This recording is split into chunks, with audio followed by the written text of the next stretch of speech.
Hello everyone, welcome to Aastha educates. आज हम CTET English pedagogy को डिस्कस करेंगे। So let's get started. आज का हमारा टॉपिक है स्टीफन कार्सन थ्योरी। इन्होंने एक थ्योरी दी थी हमें इन लैंग्वेज एक्विजिशन पे। So let's get started. Stephen Krashen model of second language acquisition. इन्होंने क्या है, हमें सेकेंड लैंग्वेज एक्विजिशन पे एक थ्योरी या मॉडल दिया। इसके अंदर उन्होंने 5 कोर हाइपोथेसिस दिए थे जो हमें क्या एक्सप्लेन करते हैं कि लर्नर्स सबकॉन्शियसली किस तरीके से लैंग्वेज सीखते हैं वर्सेस कॉन्शियसली किस तरीके से वो लैंग्वेज को सीखते हैं। कार्सन ने एम्फेसाइज किया है कि लैंग्वेज का एक्विजिशन क्या है, वो नेचुरली होता है जब लर्नर्स क्या होते हैं, मीनिंगफुल कम्युनिकेशन में इंगेज रहते हैं। यानी कि जो हमारा लैंग्वेज का एक्विजिशन है वो क्या है, प्राकृतिक रूप से यानी कि नेचुरली होगा जब इंडिविजुअल या लर्नर्स हैं मीनिंगफुल कम्युनिकेशन करता है तो क्या वो लैंग्वेज को नेचुरली सीखता है। चाहे वो हमारी सेकेंड लैंग्वेज हो या फिर फर्स्ट लैंग्वेज हो, हम दोनों ही भाषाओं को क्या है नेचुरली सीख सकते हैं जब हमारा क्या है मीनिंगफुल कम्युनिकेशन होता है। तो ये था हमारा Stephen Krashen's model of second language acquisition. अब हम डिस्कस करते हैं इनकी 5 कोर हाइपोथेसिस। कार्सन ने 5 हाइपोथेसिस दी थी। एक्विजिशन लर्निंग हाइपोथेसिस, सेकेंड थी हमारी मॉनिटर हाइपोथेसिस, थर्ड थी नेचुरल ऑर्डर हाइपोथेसिस, फोर्थ थी हमारी इनपुट हाइपोथेसिस यानी कि I+1 हाइपोथेसिस, फिफ्थ थी हमारी active filter hypothesis. Acquisition learning hypothesis को डिस्कस करेंगे। ये हमारी पहली हाइपोथेसिस है स्टीफन कार्सन मॉडल की। उन्होंने हमें बताया कि एक्विजिशन और लर्निंग के बीच में डिफरेंस क्या होता है। इस हाइपोथेसिस में एक्विजिशन क्या होता है, एक सबकॉन्शियस प्रोसेस है जो कि हमारा किस चीज़ से सिमिलर है, जब बच्चा क्या है अपनी मदर टंग यानी कि मातृभाषा को सीखता है या फिर अपनी नेटिव लैंग्वेज को सीखता है उससे। ये क्या होती है, हमारा जो एक्विजिशन है वो क्या होता है, नेचुरली होता है विदाउट किसी इंटरेक्शन के, ग्रामेटिकल रूल्स के। तो एक्विजिशन क्या है, हमारा नेचुरल है और सबकॉन्शियस प्रोसेस है। वहीं जो हमारा लर्निंग है वो क्या है, हमारा कॉन्शियस प्रोसेस है। वो क्या होता है, फॉर्मल सेटिंग, क्लासरूम सेटिंग्स में होता है जिसमें क्या रूल्स एंड रेगुलेशंस इन्वॉल्व होते हैं। तो ये हमारा क्या लर्निंग है। कार्सन के अनुसार क्या है कि एक्विजिशन क्या होता है, ज़्यादा इंपॉर्टेंट है देन लर्निंग। आता है हमारा second model monitor hypothesis. Monitor hypothesis explain करती है कि हमारा जो एक्विजिशन है और लर्निंग है वो किस तरीके से इंटरेक्ट करते हैं। मॉनिटर का मतलब क्या होता है, किसी चीज़ पे ध्यान देना या फिर नज़र रखना। तो मॉनिटर हाइपोथेसिस क्या करता है, वो चेक करता है कि हमने जो लैंग्वेज को सीखा है, जो हमारी जो फर्स्ट लैंग्वेज को हमने सीखा है वो हम क्या है सही तरीके से उसका यूज़ कर रहे हैं कि नहीं कर रहे। फॉर एग्जांपल जैसे कि हमने जो अपनी मातृभाषा या जो नेटिव लैंग्वेज हमने सीखी है उसे क्या है, हम फॉर्मल सेटिंग में जाके हमें उसके रूल्स एंड रेगुलेशंस का पता चलता है और हमें पता चलता है कि हम उस भाषा का क्या है सही से उपयोग कर रहे हैं कि नहीं कर रहे। तो ये हमारा क्या है मॉनिटर हाइपोथेसिस के अंदर पता चलता है हमें। और हम भाषा को क्या है रूल्स और को चेक कर सकते हैं और करेक्ट कर सकते हैं जब हम क्या है भाषा को क्या है इनफ टाइम दें और फोकस करें उस पर। तो ये था हमारा मॉनिटर हाइपोथेसिस। अब हमारी थर्ड हाइपोथेसिस आती है नेचुरल ऑर्डर हाइपोथेसिस। इस हाइपोथेसिस में हमें बताया गया है कि जो हमारे लैंग्वेज के रूल्स और ग्रामेटिकल स्ट्रक्चर्स होते हैं वो क्या होते हैं, हमारे प्रिडिक्टेबल होते हैं और एक सीक्वेंस में होते हैं।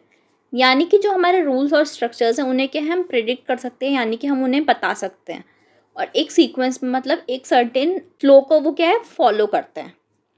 जो हमारा नेचुरल हाइपोथेसिस बताता है कि हमारे क्या सारे लर्नर्स क्या है इन ग्रामेटिकल रूल्स को सीखते हैं, बट ये क्या होते हैं हमारे किसी ऑर्डर पे डिपेंड नहीं होते हैं कि टीचर उन्हें क्या है एक ही रूल या डायरेक्शन में क्या है उन्हें सिखाए। टीचर क्या उन्हें जनरली सिखा देता है, बट एक ज़रूरी नहीं है कि क्या है वो एक रूल या ऑर्डर को फॉलो करे। तो ये हमारा क्या है नेचुरल ऑर्डर हाइपोथेसिस। अब हमारी नेक्स्ट हाइपोथेसिस आती है इनपुट हाइपोथेसिस। इसे हम क्या कहते हैं, I+1 हाइपोथेसिस के नाम से भी जानते हैं। इसे हम क्या है कॉम्प्रिहेंशन हाइपोथेसिस के नाम से भी जानते हैं। तो इनपुट हाइपोथेसिस क्यों क्या है, I+1 हाइपोथेसिस और कॉम्प्रिहेंशन हाइपोथेसिस के नाम से भी जाना जाता है। ये हाइपोथेसिस हमें बताता है कि लर्नर क्या है जितना ज़्यादा कॉम्प्रिहेंसिबल एनवायरनमेंट में होगा उसका क्या है कॉम्प्रिहेंशन इम्प्रूव होगा। इनपुट हाइपोथेसिस बताता है कि हमें जितना ज़्यादा क्या है हम ऐसे इन्वायरमेंट से एक्सपोज होंगे जहाँ पे क्या है हमें जितना आता है उससे ज़्यादा बोले जाने वाला या फिर उससे एक लेवल ऊपर का जहाँ पे भी भाषा का यूज़ हो रहा होगा तो हमें क्या, हमारी समझ ज़्यादा बढ़ती है, तो हमारा क्या है, कॉम्प्रिहेंशन बढ़ता है। तो ये क्या कहता है, हमें इनपुट हाइपोथेसिस बताता है। इनपुट हाइपोथेसिस के हमें अंडरस्टैंड करने के लिए क्या है, वेरियस कॉन्टेक्स्ट होने चाहिए, जेस्चर्स और विजुअल एड्स के यूज़ से क्या है, हमारा कॉम्प्रिहेंशन बढ़ता है। तो ये हमारी क्या थी, फोर्थ हाइपोथेसिस थी, इनपुट हाइपोथेसिस, I+1 हाइपोथेसिस और कॉम्प्रिहेंशन हाइपोथेसिस के नाम से भी हम इसे जानते हैं। नेक्स्ट एंड लास्ट हाइपोथेसिस आती है हमारी active filter hypothesis. Active filter hypothesis हमें बताती है कि जो हमारे इमोशनल फैक्टर्स होते हैं, जैसे कि motivation, self confidence, anxiety, stress, ये सब क्या है, हमारी लर्निंग को इफ़ेक्ट करते हैं।